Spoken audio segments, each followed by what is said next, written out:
It'd be Dallas or pass for me. Yeah. I think the Cowboys are going to be a lot better than a lot of people expect. I mean, well, regular season, sure. It just, yeah, the regular season. We have bigger dreams than just you the do. regular You have Super Bowl aspirations with the Cowboys. Good luck. Yeah, man. 2 embarrassing playoff losses in a row for Dak. It's crazy because I'm high on the Chargers because of Kellen Moore. Mm-hmm. And that's just because I hated Joe Lombardi because he treats Justin Herbert like he's Drew Brees with a broken arm. And now, finally, Kellen Moore, I don't know how good he is, but I know he's going to allow Justin Herbert to push the ball down the field, especially now that you have Quentin Johnston as well. But I'm more excited about the Cowboys now that Kellen Moore's gone because Tony Pollard's the lead back. Yep. No more Zeke stealing away 13 to 14 touches per game that he doesn't need. And I really, really, really like the Brandon Cook signing. You have a deep threat now. Yeah. I think maybe Michael Gallup now could have a bounce back year. The torn ACL in 2019, he hasn't been the same player since, but is the third receiver. I don't hate it. I like Jake Ferguson, the tight end there. I like all their tight ends, actually. Pretty solid offensive line. Dan Quinn's great. I'm really excited for Dallas this year. A couple of soft numbers I would think, but I'm going to stay away from right now. Breece Hall at 6.5, plus 125 to the over. Seems like a slam dunk smash. He could have that by week 8 if he wasn't coming off a torn ACL, which he suffered mid-season last year. And if Aaron Rodgers wasn't the signal caller now, and we know what he likes to do, he likes to throw the football. So that's why I'll stay away. If it was just total touchdowns, that would be a slam dunk. Sure. But this is rushing touchdowns. This is what could screw you over here. J.K. Dobbins, 6.5, minus 110 both ways. He's pissed off. He wants to get paid. That offense is going to be absolutely electric. Lamar's going to be able to push the ball down the field. You know what I mean? He's obviously going to be the red zone back, the goal line back, because he's going to be the every down back. I think that's a soft number as long as he stays healthy, which the second half of the season, he looked really good, man. He was averaging 6 yards per carry. And then Damian Pierce, 5.5 is one I would play, 5.5. I don't think Houston's going to be very good this year. And you look at what they're going to want to be. They want to improve that defense. They're going to want to run the football, obviously, with a rookie young quarterback or whoever ends up winning that job. He's really good, too.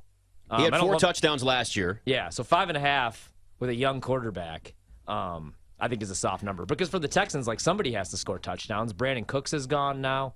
I like that one.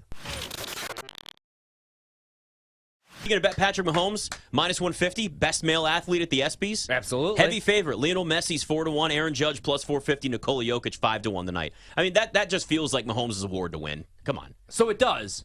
But I think you could make the argument for Jokic. Well, you know what? Stop thinking. I know what you're going to do. Don't think athlete and Jokic, man bod, or dad bod. That's not. Don't do that.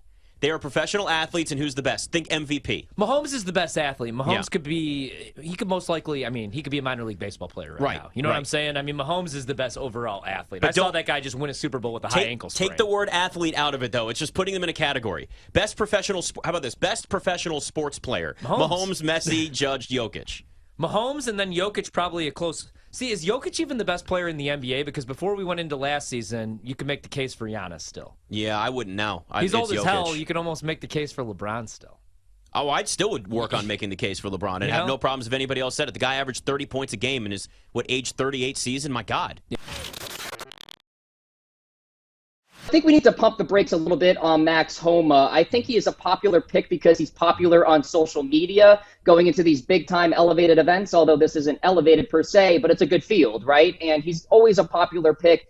And here's the deal. He has not played well historically in terms of link-style golf, and also he has not played well historically in major championships. So I'm staying off Max Homa this week and next. I like him for the FedEx Cup playoffs. He's a great ball striker, but for the next couple of weeks, I would beware Max Homa. Pacers. Yeah, I think that they're like a nine deep team, right? You've got. I just asked yesterday, what is the rotation going to be? Yeah. What is the starting 5 of the Pacers? Is Ben Mathurin coming off the bench? Where is Bruce Brown gonna reside, right? So the starting 5, from what I've heard, is you've got Tyrese Halliburton, Ben Mathurin at the 2, Bruce Brown actually playing the 3, Obi Toppin at 4, and then Miles Turner at 5. So then you've got Jarris Walker coming off the bench, Andrew Nembhard coming off the bench, TJ McConnell coming off the bench, Aaron Nesmith. This is a very deep, very athletic, pass-heavy, lob-heavy type of a team. This is the team that I look at and I say, we're going to look at their win totals. We're going to look at maybe going out to Indiana to watch games. Like, they're going to be really, really fun. Victor Wembanyama minus 200. There's not a lot of value there, but the bigger thing for me is you do have choices. Scoot Henderson's going to put up big numbers this year, as long as he gets a ton of time, obviously, in Portland, which you would expect that to happen. And I'm also not willing to totally rule out Chet Holmgren. I mean, this is somebody that's spent a year now training with an NBA team without playing. He's gotten stronger. He's worked on his game. He's had that opportunity. I know you don't like the fact that you're considered a rookie, even if you already spent a year with a team, but the reality of it is that's the case. Victor Wembanyama may be brought along. I mean, I saw his total games was set at 65.5. That tells you there's a good chance the Spurs may not play him in back-to-backs. They want to make sure they ease him in because he's young and he's fragile a little bit too. He's the future. He's the future, and you want to take your time with that. It doesn't also mean the Thunder won't do the same, but there's Scoot Henderson. There's even the Thompson twins. I don't think they're going to win that necessarily, but you have a lot of talent in this draft beyond Victor Wembanyama, or this class, because you add Chet Holmgren in here, that I would absolutely take the field. So I spoke with some people close to the situation last night, and I can't even believe I'm going to say this, honestly. They believe there's a high likelihood that Dame might fire his agent and walk the whole thing back. And stay in Portland? Portland? Stay in Portland? And stay in Portland. Yeah. Yeah. The story that was told to me was about how many times Kobe asked to be traded, and they had a deal ready for him, incidentally enough, to go to Chicago. And they said, okay, Kobe, the deal's done.